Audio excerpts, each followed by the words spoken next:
So after Torricelli's law, we are going to discuss next topic.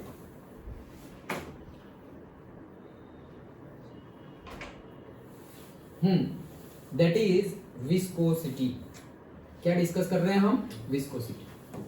Again ये property है, property of the fluid. Okay, so fluid की property है viscosity. क्या है? देखो, it is the resistance to the flow of a fluid. मतलब flow of a fluid को जो रेजिस्टेंस मिले वही क्या है? विस्कोसिटी. हम बोलेंगे सर ये तो फ्रिक्शन हो गया, फिर मूवमेंट को, मोशन को अपोज करे वो फ्रिक्शन है. तो यहाँ पर भी तो है मोशन, मतलब फ्लूइड फ्लो हो रहा है, तभी तो हम बोल रहे हैं कि फ्रिक्शन. तो it is the resistance to the flow of a fluid. तो बात सही है, जो फ्रिक्शन है वही विस्कोसिटी है. लेकिन दोनों में थोड़ा सा डिफरेंस भी है. ओके, डिफरेंस क्या है वो हम बाद में समझेंगे, लेकिन पहले विस्कोसिटी समझते हैं. तो जो भी फ्लूइड होता है वो लेयर्स में बहता है. लेयर्स में बहता है मतलब ऐसे एक, जैसे छोटा सा एक लेयर, थिन शीट जैसे, मतलब कि जैसे कि हाँ चलो अच्छा, जैसे कि ये हमारा पर्टिकुलरली पूरा का पूरा लेयर ऑफ द फ्लूइड है. अभी लेयर ऑफ द फ्लूइड मतलब क्या? ये पहला लेयर, मतलब सबसे ग्राउंड लेवल का ये पहला वाला लेयर, ये फ्लो होगा, आगे बढ़ेगा. फिर उसके ऊपर ये दूसरा वाला लेयर जो पेज है, ये पहला वाला लेयर, ये दूसरा वाला लेयर, फिर ये तीसरा वाला लेयर, फिर ये चौथा वाला लेयर, लाइक दैट. तो ऐसे लेयर्स है पूरे के पूरे फ्लूइड के. हमें लगेगा कि 10 सेंटीमीटर में फ्लूइड भरा हुआ है, लेकिन से 1 सेंटीमीटर का लेयर, फिर 1 सेंटीमीटर, 1 सेंटीमीटर, ऐसे 10 लेयर्स है. अभी 10 लेयर्स है. तुमने उस दिन ही आंसर दिया था, सपोज ये रिवर है और रिवर में भी लेयर्स है, तो कौन सा लेयर सबसे फास्ट वेलोसिटी से आगे बढ़ेगा? ऊपर वाला. नीचे वाले को तो ज्यादा फ्रिक्शन लग रहा है. ओके, क्योंकि वो तो सरफेस से, सॉइल से फ्रिक्शन लेके जा रहा है. तो ऊपर वाले को सबसे कम, मतलब ऊपर वाले की सबसे ज्यादा वेलोसिटी होगी, और ग्राउंड लेवल का जो हमारा स्टैटिक फ्रिक्शन है वो सबसे कम लगेगा.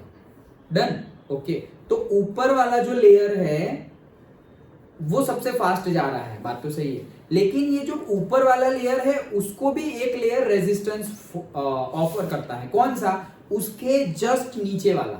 मतलब ये जो टॉप लेयर है, ऐसा समझो ये 10th वाला लेयर है, तो 10th वाले लेयर को 9th वाला लेयर रेजिस्टेंस ऑफर करेगा. ए तू रुक मत जा, ऐसे. जैसे कि ग्राउंड लेवल है, अभी ग्राउंड लेवल पे सपोज सॉइल है, सॉइल के ऊपर अगर हम पानी डालेंगे तो सॉइल के पार्टिकल्स क्या करेंगे? ए पानी तू इधर ही रुक जा, तू आगे मत जा. और पानी बोलेगा नहीं मैं तो जाऊंगा, तो वो थोड़ा बहुत आगे बह रहा है. लेकिन वो जो सॉइल ऐसा बोल रही है ना कि तू मत जा, यहीं पे ठहरा रहे, वही है फ्रिक्शन. अंडरस्टूड? तो सॉइल जैसे बोल रही है कि भाई पानी तू आगे मत जा, वैसे ही ये फ्लूइड के लेयर्स होते हैं, वो भी एक दूसरे को रेजिस्टेंस ऑफर करते हैं. फ्रिक्शन भी क्या है? सॉइल का रेजिस्टेंस और सरफेस का रेजिस्टेंस है. वैसे ही विस्कोसिटी क्या है? फ्लूइड के लेयर्स एक दूसरे को जो फ्रिक्शन ऑफर करते हैं. मतलब 10 को कौन फ्रिक्शन ऑफर करेगा? 9th one. 9th को कौन फ्रिक्शन ऑफर करेगा? 8th one. अभी 9th को 10th वन नहीं करेगा, 9th को 10th वन नहीं करेगा. क्यों? 10th तो ऑलरेडी आगे चला गया, उसके बाद 9th है. तुमने बोला ना, वैसा ही होता है. क्या? ऊपर वाला लेयर ज्यादा वेलोसिटी से, वो तो जा रहा है, तो वो जा रहा है, तो वो ऐसे समझो 10th वाला लेयर यहाँ पहुंच गया, अभी यहाँ 9th वाला आ गया, तो 9th वाले को रेजिस्टेंस कौन ऑफर करेगा? वो तो आगे चला गया, उसके नीचे वाला ऑफर करेगा ना. 9th के नीचे क्या है? 8th.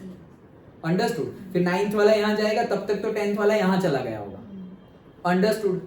समझ में आ रहा है? तो मतलब it is the resistance offered by the fluid layer between each other. Okay, ये तो है ही, रेजिस्टेंस तो है ही, लेकिन ये रेजिस्टेंस ऑफर कौन कर रहा है? कौन दे रहा है ये रेजिस्टेंस? फ्लूइड को ही रेजिस्टेंस दे रहे हैं. मतलब फ्लूइड का एक लेयर फ्लूइड के दूसरे लेयर को रेजिस्टेंस ऑफर कर रहा है कि भाई तू मत जा, मैं जैसे हूं चिपका हुआ वैसे ही तू चिपका हुआ है. लेकिन ऊपर वाला लेयर बोल रहा है मैं तो चला जाऊंगा, लाइक दैट.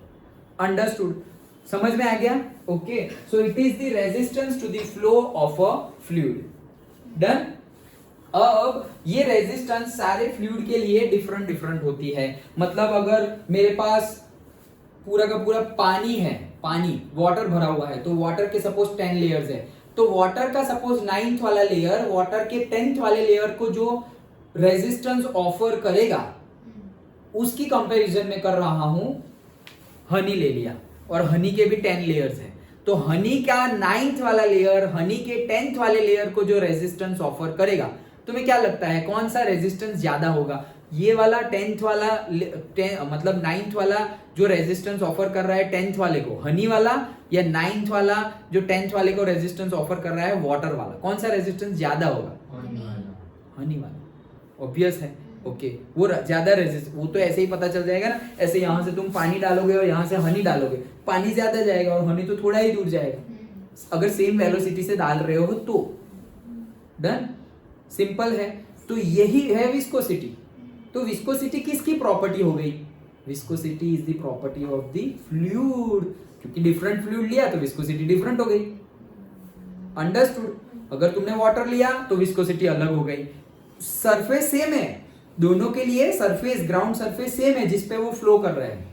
ओके तो जो फ्रिक्शन हम बोलते थे ना, तो friction is the property of the surface, viscosity is the property of the fluid, fluid की है विस्कोसिटी। डन।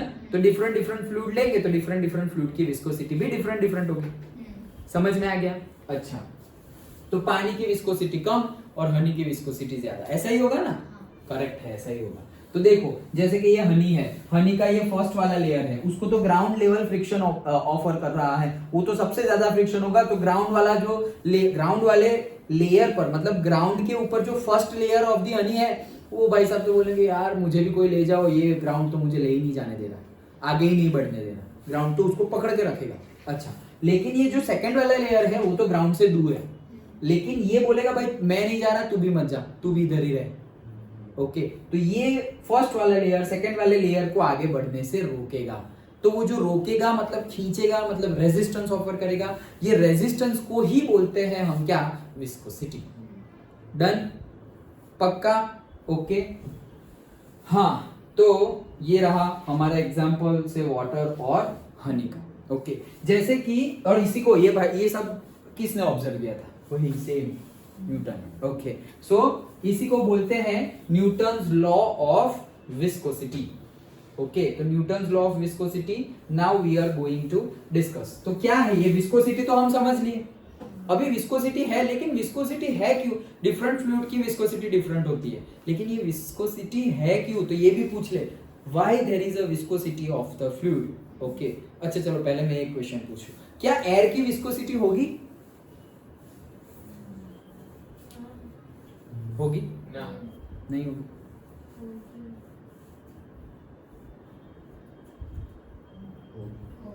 होगी। एयर की भी विस्कोसिटी होगी ऑब्वियस, फ्लूइड है ना वो भी, तो एयर भी अगर फ्लो हो रही है तो एयर के भी लेयर्स होंगे, तो एयर में भी 9th वाला लेयर 10th वाले लेयर को रेजिस्टेंस ऑफर करेगा। लेकिन अगर तुम गैसेस की विस्कोसिटी को कंपेयर कर रहे हो लिक्विड की विस्कोसिटी के साथ, तो तुम फिर उसको नेग्लिजिबल कर सकते हो, निग्लेक्ट कर सकते हो एयर की विस्कोसिटी को। कब? जब तुम लिक्विड के साथ कंपेयर कर रहे हो तब। फ्लूइड तो दोनों है, अगर मैं बोलूं फ्लूइड में गैसेस ले लिया तो उसकी विस्कोसिटी होगी? हाँ होगी, कम होगी लेकिन होगी तो सही, विस्कोसिटी कम होगी लेकिन होगी तो सही। जैसे कि भाई वाटर, 1 kg मैंने वाटर ले लिया, 1 kg वाटर, और 1 kg मैंने एयर ले ली, तो अब बोलूंगा मैं किसकी डेंसिटी ज्यादा है? तो वाटर की ज्यादा है और एयर की कम है। लेकिन ऐसा थोड़ी बोलूंगा कि एयर की डेंसिटी ही नहीं है, अरे नहीं है, उसकी डेंसिटी है। अंडरस्टूड? लेकिन वाटर के कंपेयर में नेग्लिजिबल है।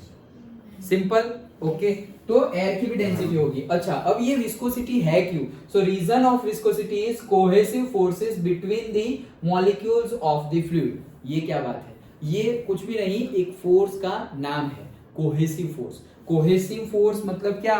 पर्टिकुलरली जो इंटरमॉलिक्यूलर फोर्सेस होते हैं, जैसे कि हम केमिस्ट्री में पढ़ते हैं इंटरमॉलिक्यूलर फोर्सेस, फिर स्टार्टिंग में हमने वो 4th चैप्टर उसमें वांडरवाल्स फोर्स और वो सब देखा था, वांडरवाल्स फोर्स और वांडरवाल्स बॉन्ड। ओके 2 एटॉम के बीच में लगने वाला, ओके इंटर एटॉमिक फोर्सेस, याद है ना? ओके तो वैसे ही कोहेसिव फोर्स मतलब एट्रैक्टिव फोर्स। सिंपली समझने के लिए कोहेसिव फोर्स मतलब एट्रैक्टिव फोर्स। तो ये जो अट्रैक्शन फोर्स है, वो अट्रैक्शन फोर्स की वजह से विस्कोसिटी प्रॉपर्टी है। तो विस्कोसिटी का रीजन क्या है? Cohesive forces between the molecules of the fluid. मतलब फ्लूइड के जितने भी मॉलिक्यूल्स हैं उनके बीच में भी कोहेसिव फोर्सेस है। और वो कोहेसिव फोर्सेस की वजह से वो लोग एक दूसरे से दूर होना चाहते नहीं है, और दूर होना नहीं चाहते तो कोई जबरदस्ती दूर होगा तो वो उसको रोकेंगे, और वो जो रोकेंगे तो फोर्स अप्लाई करेंगे। और जैसे हम फ्रिक्शनल फोर्स भी नहीं डिस्कस करते थे, तो जैसे फ्रिक्शनल फोर्स था वैसे ही अब हम यहाँ पे क्या पढ़ेंगे, विस्कस फोर्स पढ़ेंगे। याद है ना, फ्रिक्शन फोर्स पढ़े थे, म्यू इंटू एन, ऊपर से फोर्स लगाया तो उसका ही ऑपोजिट रिएक्शन फोर्स लगेगा एन, और इंटू म्यू, म्यू क्या था, कोएफिशिएंट ऑफ फ्रिक्शन। याद है सब कुछ, static friction, kinetic friction, rolling friction, वो सब 11th के स्टार्टिंग में पढ़े थे हम। डन, वो सब याद रखना, 12th में भी जरूरत पड़ेगी और वहां तो पड़ेगी ही कॉम्पिटिटिव एग्जाम में। ओके, तो मतलब सर डराओ मत, डरा नहीं रहा हूं, टाइम आने पे रिवाइज कर लेना। ओके, जब भी टाइम मिल रहा है ना, जब बहुत ज्यादा टाइम होता है यार, सब पढ़ाई हो गई ये वो, तो फिर थोड़ा आराम से बैठो। सब पढ़ाई होगी तेरी? हाँ, अच्छा 11th के सेकंड एग्जाम मिड टर्म में जो सिलेबस था उसका आता है?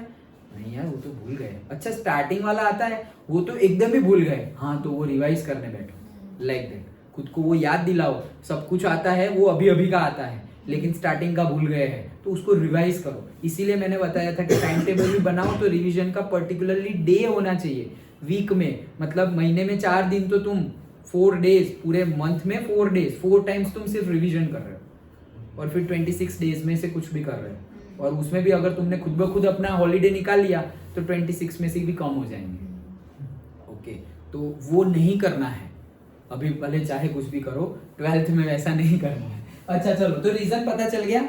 रीजन फॉर द विस्कोसिटी क्या है, cohesive forces between the molecules of the fluid. अच्छा, now Newton's law of viscosity पढ़ते हैं। तो जैसे हमने डिस्कस किया कि एक लेयर दूसरे लेयर ऑफ द फ्लूइड को रेजिस्टेंस ऑफर करता है, उसी को हम विस्कोसिटी बोलते हैं। तो न्यूटन ने अपने एक्सपेरिमेंट के बेस पे हमें थोड़े कंक्लूजन बताया है, और उसी के बेस पे न्यूटन्स लॉ ऑफ विस्कोसिटी है। तो न्यूटन ने पहले तो क्या बताया कि ये जो फोर्स है, कौन सा फोर्स, विस्कस फोर्स, वहां पे फ्रिक्शन फोर्स था, तो वैसे ही यहाँ पे क्या है, विस्कस फोर्स। तो viscous force F is directly proportional to the area of the layer of the fluid. मतलब जितना ज्यादा बड़ा एरिया होगा उतना ही फ्रिक्शन और से उतना ही रेजिस्टेंस ज्यादा ऑफर होगा। जैसे कि हम बोलते थे कि भाई ये पेन है, अभी ये पेन है और उसको मैं ऐसे घसीट रहा हूं, ऐसे घसीट रहा हूं, ऐसे घसीटूंगा तब फ्रिक्शन लग रहा है, और ऐसे रोल करूंगा तब भी फ्रिक्शन लग रहा है। तो कौन सा फ्रिक्शन ज्यादा होगा,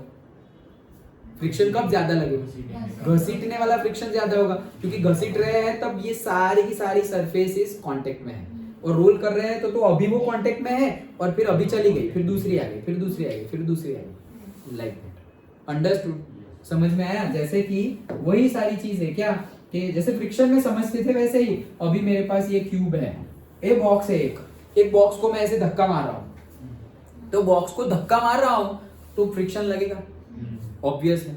अच्छा, अब मैं ये बॉक्स की जगह ये बॉक्स को धक्का मार रहा हूं तो भी फ्रिक्शन लगेगा, ऑब्वियस है। किसी को भी धक्का मारो, मूवमेंट स्टार्ट होने से पहले स्टैटिक फ्रिक्शन तो लगेगा, मूवमेंट स्टार्ट हो गई उसके बाद काइनेटिक फ्रिक्शन लगेगा, याद है ना? स्टार्ट होने से पहले रोकता है वो स्टैटिक फ्रिक्शन है। ये बीच बीच में याद, मुझे जो आ रहा है वो मैं तुम्हें बता दे रहा हूं कि थोड़ा बहुत याद आ जाए तुम्हें। ओके, तो मूवमेंट स्टार्ट होने से पहले जो रोकता है वो है स्टैटिक फ्रिक्शन। मूवमेंट स्टार्ट हो गई फिर भी जो अपोज कर रहा है वो है काइनेटिक फ्रिक्शन। तो अब इसको भी रोकेगा, इसको भी रोकेगा, तो क्या लगता है इसका फ्रिक्शन ज्यादा होगा या इसका? बड़े वाले का या छोटे वाले? बड़े वाले का फ्रिक्शन ज्यादा होगा। क्यों? क्योंकि ज्यादा एरिया सरफेस के साथ कांटेक्ट में है। और अगर मैं ऐसा कर दूं कि यहां पर ऐसे में 2 ऐसे बॉल लगा दिए, व्हील लगा दिए, अब घसीट रहा हूं, तो अब बताओ ये पहला केस, फिर बॉक्स वाला दूसरा केस, और ये बॉल वाला तीसरा केस, कौन से केस में फ्रिक्शन सबसे कम लगेगा? तीसरे वाले में। डन, व्हील चेयर बना दी मैंने, घसीट रहा हूं, डन, ट्रॉली बना दी, सिंपल है। क्योंकि क्यों यहाँ पे सबसे कम क्यों लगा? क्योंकि यहाँ पर देखो ना कांटेक्ट सरफेस कितनी कम है, तो ये तो हमने पढ़ा ही था, एरिया जितना ज्यादा उतना फ्रिक्शन ज्यादा। तो फ्रिक्शन ज्यादा वैसे ही लेयर में है कि तुम्हारा जो लेयर ऑफ द फ्लूइड है वो लेयर का एरिया जितना ज्यादा होगा उतनी ही विस्कस फोर्स ज्यादा होगी। तो ये हमारा पहला, ये सब रब कर दूं, तो ये हमारा पहला कंक्लूजन कि जितना ज्यादा एरिया होगा उतना ही विस्कस फोर्स ज्यादा होगा, मतलब viscous force is directly proportional to the area of the fluid. Done. अच्छा, नेक्स्ट हम डिस्कस करते हैं। तो नेक्स्ट है DV by D X. DV क्या है? Change in the velocity, change in the velocity. और dx क्या है? Change in the distance. मतलब क्या, ऐसा समझो, अभी हम जो ये बुक का समझ रहे थे कि मेरे पास ये 10 लेयर वाला फ्लूइड है और ये मूव कर रहा है, 10 लेयर वाला फ्लूइड है, लेयर 1 2 3 4 5 6 7 8 9 10। तुमने जैसे हमने डिस्कस किया 10th वाला लेयर सबसे हाईएस्ट वेलोसिटी और लेयर 1 सबसे लोएस्ट वेलोसिटी, तो फिर 10 से छोटी वेलोसिटी, कम वेलोसिटी किसकी होगी? लेयर 9 की, फिर उससे 8 की, लाइक दैट। अच्छा, तो अब से लेयर 10 और लेयर 9 के बीच में सबसे ज्यादा वेलोसिटी किसकी होगी? 10 और 9 के बीच में वेलोसिटी किसकी ज्यादा होगी? 10 की। यस, तो 10 की वेलोसिटी और 9 की वेलोसिटी के बीच में थोड़ा सा डिफरेंस है, वो जो थोड़ा सा डिफरेंस है वही है डीवी। मतलब ये 10 मीटर पर सेकेंड और ये 9th वाले का से 9 मीटर पर सेकेंड, तो ये 10 - 9 मतलब 1 मीटर पर सेकेंड, वो है डीवी। डन। और ये जो लेयर है 10th वाला लेयर और 9th वाले लेयर के बीच में भी डिस्टेंस होगा। 10th वाला लेयर और 9th वाले लेयर के बीच में भी, जैसे कि ये लेयर्स है ना, ओके, तो ये लेयर्स है, तो अभी मैं अगर दो लेयर्स के बीच का डिस्टेंस निकालूं, तो जैसे कि ये लेयर है 10th वाला, तो उसका मिडल पॉइंट कौन सा है? ये वाला। और ये वाला 9th वाला लेयर है, उसका मिडल पॉइंट है ये वाला। तो ये डिस्टेंस आ गया ना दोनों लेयर के बीच में। मतलब जैसे कि 9th वाले लेयर की स्टार्टिंग यहाँ से हो रही है और 10th वाले लेयर की स्टार्टिंग यहाँ से हो रही है, दोनों की एक ही जगह से स्टार्टिंग थोड़ी हो रही है अगर हाइट वाइज कंसीडर करें तो मतलब उनके बीच में भी डिस्टेंस है। तो वो जो डिस्टेंस है ना उनके बीच में, जो भी छोटा सा डिस्टेंस है कि ग्राउंड लेवल से ये भाई साहब 10 सेंटीमीटर ऊपर है और ग्राउंड लेवल से ये भाई साहब 11 सेंटीमीटर ऊपर है, तो दोनों के बीच में जो डिस्टेंस हो गया, डिफरेंस हो गया, डिफरेंस ऑफ डिस्टेंस 11 - 10 मतलब 1 सेंटीमीटर, वो है dx। उसको बोलते हैं ग्रेडियंट। ये पूरे को क्या बोलते हैं? Velocity gradient. वेलोसिटी है इसलिए वेलोसिटी ग्रेडियंट। यहां पर अगर मैं dt बोल देता तो टाइम ग्रेडियंट। डन। समझ में आ गया? तो what is velocity gradient? Velocity gradient is nothing but change in the velocity to the change in the distance. Ratio है वेलोसिटी ग्रेडियंट, मतलब ratio. So it is the ratio of the change in the velocity to the change in the distance between the two layers. Done. तो ये जो velocity gradient मिलेगा हमें, उसके भी directly proportional होगा हमारा विस्कस फोर्स। मतलब अगर वेलोसिटी ग्रेडियंट ज्यादा तो तुम्हारा विस्कस फोर्स ज्यादा, और अगर वेलोसिटी ग्रेडियंट कम तो तुम्हारा विस्कस फोर्स कम। डायरेक्टली प्रोपोर्शनल का मीनिंग तो ये होता है ना, ज्यादा ज्यादा कम कम। ओके, ये भी उन्होंने एक्सपेरिमेंट पे से हमें बताया। डन। आगे बढ़े। ओके, तो ये दो चीजें बताई किसने? न्यूटन ने। क्या? कि जो विस्कस फोर्स है is directly proportional to the area of the layer of the fluid and viscous force is directly proportional to the velocity gradient. तो वो दोनों कंक्लूजन के बाद हम डायरेक्टली बोल सकते हैं कि F is directly proportional to A also and F is directly proportional to velocity gradient also. So दोनों के डायरेक्टली प्रोपोर्शनल है, तो हमने प्रोपोर्शनलिटी कांस्टेंट लिख दिया। क्या? ईटा। इसको बोलते हैं ईटा। ओके, ईटा। ओके, सो जो ईटा है, ओके, ये eta is what? Eta is the coefficient of viscosity. जैसे हम वहां पर म्यू लिखते थे, तो mu is the coefficient of friction, वैसे ही eta is the coefficient of viscosity. Simple है, समझ में आ गया? पक्का? ये हम विस्कोसिटी प्रॉपर्टी पढ़ रहे हैं। जैसे फ्रिक्शन क्या थी? Friction is the property, friction भी प्रॉपर्टी थी। ओके, वैसे ही फ्रिक्शन कब कब होगा? तो भाई अगर दो सरफेस कांटेक्ट में है तो फ्रिक्शन होगा। जब भी दो सरफेस कांटेक्ट में है तो फ्रिक्शन होगा। डन। ओके, तो वैसे ही विस्कोसिटी हमने डिस्कस की। समझ में आ गया? क्या देखा हमने? फिर से क्या देखा वो बाद में, अभी थोड़ा है, यहां तक का समझ में आ गया। पहले हमने विस्कोसिटी समझा, उसके बाद उसका रीजन भी देखा, और उसके बाद हमने Newton's law of viscosity discuss किया। उसका फॉर्मूला भी हमने डिस्कस कर लिया। क्या? F is directly proportional to A, F is directly proportional to velocity gradient. तो बीच में सिर्फ ईटा लगाना है, और क्या? तो F is equals to eta A dV by dx। खत्म। ईटा का फॉर्मूला, अरे सबको एक साइड रखो, बाकी सब नीचे ले आओ, तो F divided by A dV by dx is equal to eta. Done. Okay, तो ये थी हमारी विस्कोसिटी। चलो आगे देखते हैं dependency of viscosity of the fluid. अच्छा चलो उसका एक छोटा सा एक वीडियो, थोड़ी लेंथ कम हो जाए। अच्छा यहाँ तक का समझ में आ गया, हमने क्या क्या डिस्कस किया, विस्कोसिटी क्या है वो डिस्कस किया, उसका रीजन क्या है वो डिस्कस किया, और न्यूटन्स लॉ ऑफ विस्कोसिटी क्या है, उसका फॉर्मूला क्या है वो हमने डिस्कस किया। कोई डाउट है? नहीं यार, गुड क्वेश्चन। ओके, हम नेगेटिव साइन नहीं रख रहे हैं यहाँ पर, जैसे कि वहां पर हम फ्रिक्शन लेते थे तो फ्रिक्शन में ऑपोजिंग फोर्सेस था। ओके, तो हम डायरेक्टली अगर फ्रिक्शन फोर्स हम कंसीडर करेंगे कि भाई ये फ्लूइड पे टोटल कितना फोर्स लग रहा है, टोटल कितना फोर्स लग रहा है, तो अगर हम बोलेंगे कि राइट हैंड साइड डायरेक्शन में 10 न्यूटन और विस्कस फोर्स लग रहा है 1 न्यूटन, तब नेगेटिव साइन आएगा।